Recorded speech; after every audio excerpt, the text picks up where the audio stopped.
Spain کے شہر Barcelona میں مقیم اوورسیز پاکستانی بھی کشمیر میں آنے والے زلزلے پر غمزدہ ہیں۔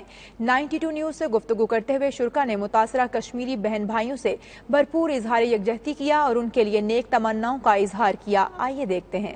پاکستان اور آزاد کشمیر میں جو زلزلہ آیا ہے اس حوالے سے جو ہے وہ پوری دنیا میں تمام مسلمان جو ہے وہ پریشان ہیں، اور بالخصوص جو بارسلونا ہے یہاں کے مسلمان جو ہے وہ آزاد کشمیر اور پاکستان کے عوام کے ساتھ کھڑے ہیں۔ یہ اللہ تعالیٰ کی طرف سے ہمارے لیے ایک پیغام ہے کہ آج جس طرح ہم جو ہے وہ آزاد کشمیر اور پاکستان کے لوگوں کے ساتھ کھڑے ہیں، انشاءاللہ ہم مقبوضہ کشمیر کے مسلمانوں کے ساتھ بھی اسی طرح کھڑے ہیں۔ جتنے لوگ بھی اس کے اندر شہید ہوئے ہیں یا زخمی ہوئے ہیں، جو شہید ہوئے ہیں اللہ تعالیٰ ان کی مغفرت کرے، جو زخمی ہوئے اللہ ان کو شفا دے۔ یہ اللہ کی طرف سے ہمارے لیے ایک اشارہ ہے کہ ہم اس کی طرف پلٹ کے جائیں۔ جو زلزلہ ہے یہ اللہ کی طرف سے ہمارے لیے یہ ایک پیغام ہے۔ ہمیں مقبوضہ وادی کے ان لوگوں کے لیے جاگنا چاہیے، ان کی سپورٹ کے لیے کھڑے ہونا چاہیے تاکہ ان کو آزادی نصیب ہو سکے۔ ہم دل کی اتھا گہرائی سے افسوس کرتے ہیں اور اللہ تعالیٰ سے دعا کرتے ہیں جو لوگ اس زلزلے میں اللہ کو پیارے ہو گئے ہیں، اللہ تعالیٰ ان کو جوار رحمت عطا فرمائے اور زخمیوں کو صحت اور تندرستی عطا فرمائے۔